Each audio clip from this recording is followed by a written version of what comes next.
Welcome back to the channel. We're back in our Final Fantasy Commander deck profile to Noctis, Heir Apparent. For a white, a blue, and a black, you have a 2-3 where whenever a creature you control enters during combat, you may attach target equipment you control to that creature you control. You could also pay 3 to exile Noctis, returns to the battlefield under its owner's control, tapped and attacking at the beginning of that player's next declare attacker step, and it can't be blocked at combat, called Warp Strike. So he fuels his own ability. Really cool thing that he does there, making him come back, get that ability. So we have a whole bunch of equipments we're trying to attach onto him. He is in white, but you can't really make the most have Heir Apparent with the stack. You could technically run like Vidalcan Ori and like a whole bunch of Heir Apparents, but we're going more so the equipment route with this deck, benefiting as much as we can off equipment, other artifacts, all the fun stuff like that. But that's the general overview. Let's get into it card by card. Starting us off, we have Heir Imperial Wind. For 6 mana, equipped creature has base power and toughness XX, where X is your life total, equipped for 5, but we're not really caring about the equip cost too much. It's most so the equip casting cost. And if we have 21 or more life, that's enough commander damage for Noctis to finish off one of our opponents. Arcane Signet for a little bit of mana there for our commander. Blade of Cells, equipped creatures Myriad. Those tokens are going to be considered to be entering during combat. So you could, in theory, equip as many, what are they called? Equipments onto them as possible. This way you could deal as much damage to the person that's a problem without losing your creature. Bloodforged Battle Axe, whenever equipped creature deals common damage to a player, create a token that's a copy of this card. Noctis is unblockable with his ability, though. Gains the deal damage, helps us deal just that. Brotherhood Regalia helps us make Noctis unblockable. This way he doesn't necessarily have to use his ability to become unblockable. He could just be unblockable. Buster Sword, another way to make sure we can deal damage there with Noctis. And also helps us get another creature on the board potentially during combat. Deals common damage, get a free spell cast, less than the damage, which most of our creatures are like 3 or less. I think we have like, we have like 1, 2, 4, 3, 4 casts. So not the end of the world. And also we gotta run that equipping cost. Caduceus, Staff of Hermes for 2 and a white, equipped creature's lifelink. As long as you have 30 more life, equipped creature get plus, equipped creature gets +5/+5. Okay, I don't know why I said equipped creatures. And has indestructible, and prevent all damage that will be dealt to this creature as well. Really fun ability that we get to see there, making Noctis damage more powerful, and just lifelink. It's always a good time. Colossus Hammer, normally the equip cost is the reason that you don't run it, because you need a way to get around it, but if we're not paying for that equip cost anyway, let's just give a creature +10/+10 and losing flying. They didn't need flying in the first place, because it's unblockable. Conqueror's Flail, equip creatures +1/+1 for each color among permanents you control. As long as we control our commander, that's 3. As long as this equipment's attached to a creature, your opponents can't cast spells during your turn, which is really helpful to avoid the removal spells for when Noctis comes back. Excalibur, Sword of Eden, equip creatures +10/+0 and gains vigilance. In theory, you could potentially get it for free because it costs less for each spell you cast, control. So we like to see it. We like free spells. We like to equip it onto our stuff and have enough to potentially win a game. Felwar Stone for some ramp. Fishing gear, because it looks like it fits in the art. Like, there's the car, and there's the car.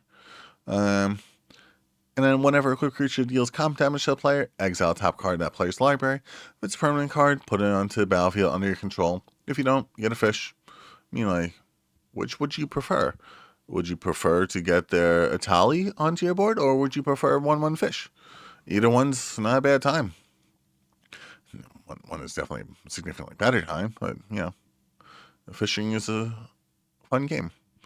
Genji Lev, another way to give our creatures double strike, and an extra combat phase. This way, an extra source for our creatures coming during.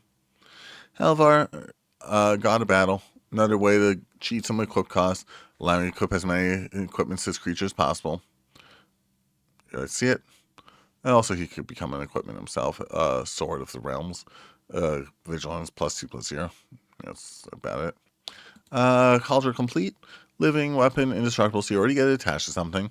But normally once that thing dies, you have an equipped 7. But equipped creatures just get +5/+5, first strike, indestructible, and haste.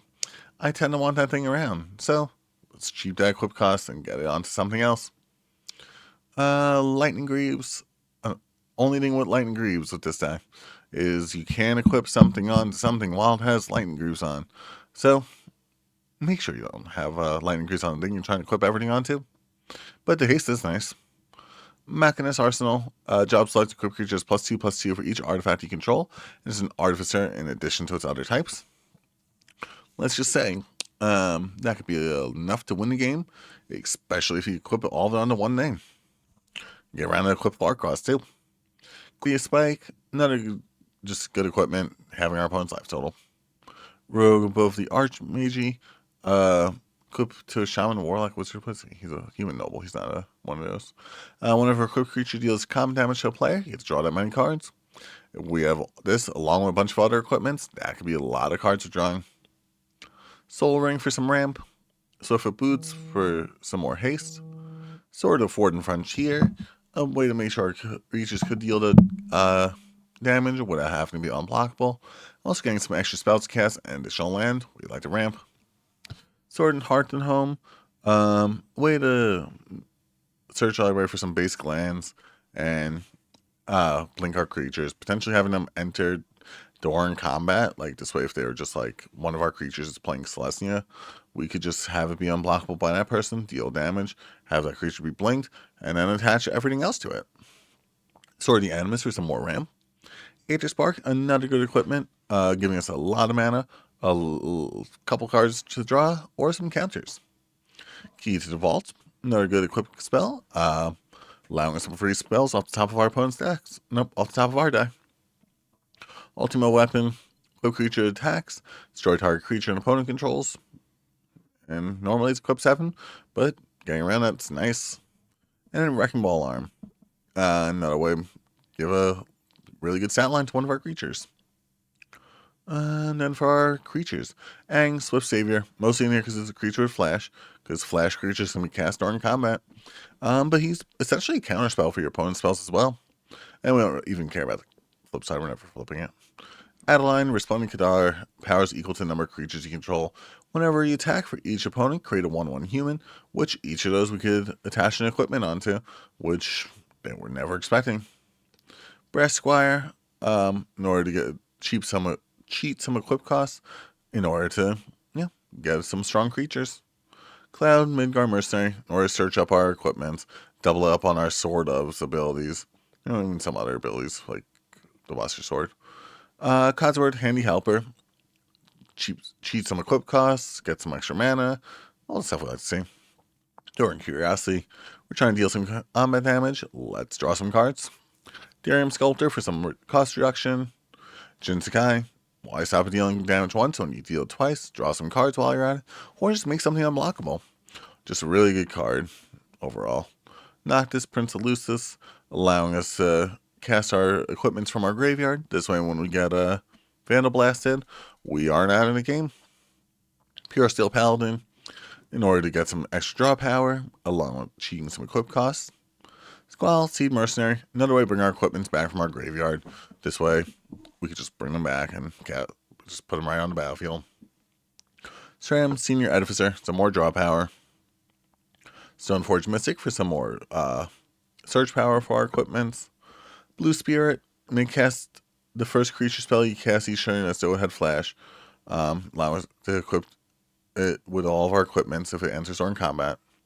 And whenever another non-token creature you control enters during combat, draw a card, which that's exactly what we're trying to do. Voice of Victory, giving us a 1/1, 2 1/1s that are attacking, and also stopping our opponent from countering our stuff. And Wanshi Tongue Librarian, another good creature with Flash, a lot of draw power, a lot of counters, a lot of counterplay. Then on to the second half of the deck. For Janu, in order to cheat some equip costs, just get our stuff back.